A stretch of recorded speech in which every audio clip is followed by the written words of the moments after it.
देश में corona virus का कहर जारी है।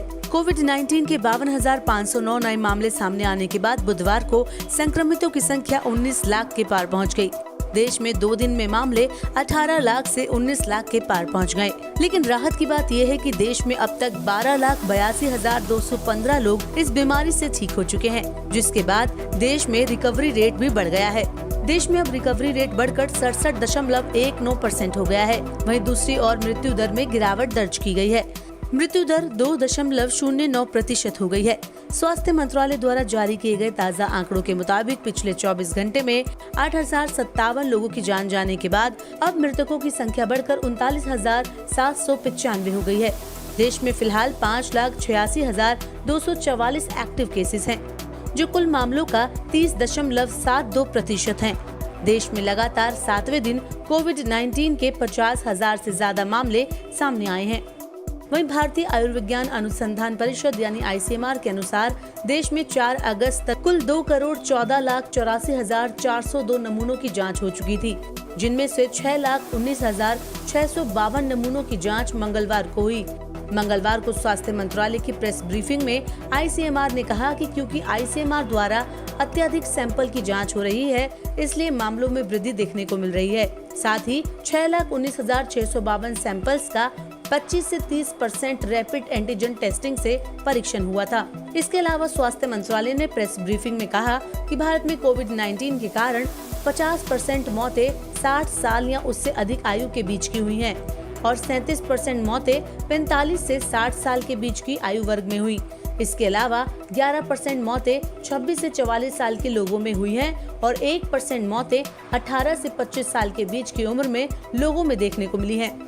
यानी कोविड-19 से सबसे ज्यादा मरने वालों की उम्र में 60 या उससे अधिक उम्र के लोग आते हैं। देश में बढ़ते कोरोना संक्रमण के बीच खास बात यह है कि देश की राजधानी दिल्ली में कोरोना के सक्रिय मामलों की संख्या 10,000 से कम हो गई है। दिल्ली में एक्टिव केस की संख्या 9,897 है। दिल्ली में कुल कोरोना मरीजों का आंकड़ा 1,40,000 के करीब है, जहां 4,033 लोगों की मौत हो चुकी है। अब तक 1,25,000 से ज्यादा लोग इस बीमारी से ठीक हो चुके हैं। लेकिन महाराष्ट्र 4,57,956 मामलों और 16,142 मौतों के साथ कोरोना से सबसे ज्यादा प्रभावित राज्य बना हुआ है, जिनमें से 300 मौतें पिछले 24 घंटों में रिपोर्ट की गयी। वहीं इसके बाद तमिलनाडु 55,152 मामलों और 4,349 मौतों के साथ दूसरे नंबर पर है। देश में बढ़ते कोरोना संकट के बीच सभी को कोविड-19 की वैक्सीन का इंतजार है। अब इसी बीच एक राहत की खबर सामने आई है। जेनारा फार्मा कंपनी को फेविपिराविर टैबलेट बनाने और उसे बेचने के लिए DCGI से मंजूरी मिल गई है। खबरों के मुताबिक ये दवाई कोरोना वायरस संक्रमण के हल्के से मध्यम लक्षणों वाले रोगियों के इलाज के लिए कारगर है। इसकी कीमत आने वाले दिनों में 49 रुपए तय की गई है। वहीं भारतीय दवा कंपनी जेडुस काडिला ने घोषणा की है कि उसने कोविड-19 वैक्सीन का मानव परीक्षण शुरू कर दिया है और वैक्सीन की दिशा में बहुत तेजी से आगे बढ़ रही है। स्वदेशी कंपनी की तरफ से ये बयान जारी किया गया है कि कोरोना वैक्सीन कैंडिडेट के लिए फेज 1 का क्लिनिकल ट्रायल पूरा हो गया है और दूसरे फेज के लिए ट्रायल कल यानी 6 अगस्त से शुरू हो जाएगा।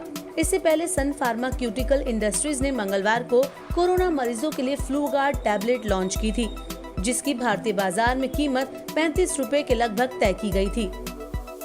बढ़ते कोरोना वायरस के बीच अब जानी मानी हस्तियों में कोविड-19 के मामले बढ़ते जा रहे हैं। इस बीच बुधवार को singer SP Balasubrahmanyam corona positive पाए गए हैं। इस बात की जानकारी सिंगर ने बुधवार को अपने फेसबुक अकाउंट से एक वीडियो जारी करके दी।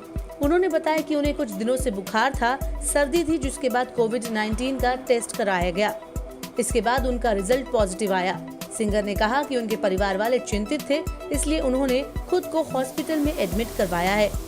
उत्तर प्रदेश में कोरोना संक्रमण तेजी से बढ़ता जा रहा है। अब कानून मंत्री ब्रजेश पाठक की कोरोना रिपोर्ट पॉजिटिव आई है।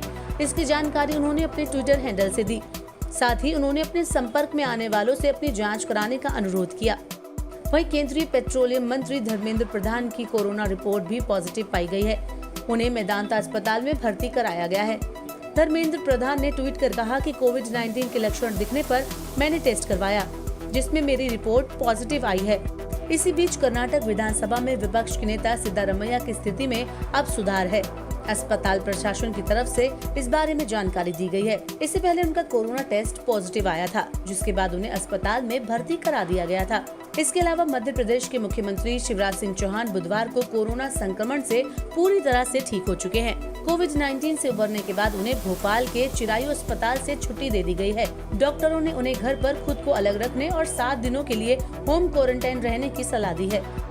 कोरोना वायरस के बढ़ते मामलों के बीच अगर बात करें कोरोना वायरस के ग्लोबल संकट की, तो पूरे विश्व में 1,85,63,065 लोग कोरोना वायरस से संक्रमित हैं। वहीं 7 लाख से ज्यादा लोग इस बीमारी से अपनी जान गंवा चुके हैं। इसके अलावा कोरोना वायरस से सबसे ज्यादा प्रभावित देशों में अमेरिका सबसे ऊपर बरकरार है, जहां 47,71,846 कोरोना संक्रमण के मामले हैं। वहीं 1,56,000 से ज्यादा मौतें अमेरिका में हो चुकी है। इसके बाद दूसरे नंबर पर ब्राजील है, फिर तीसरे नंबर पर इंडिया है, चौथे नंबर पर रशिया और 5वें नंबर पर साउथ अफ्रीका है। कोरोना वायरस से आज पूरी दुनिया परेशान है। वहीं पूरे विश्व को कोरोना वायरस की वैक्सीन का बेसब्री से इंतजार है।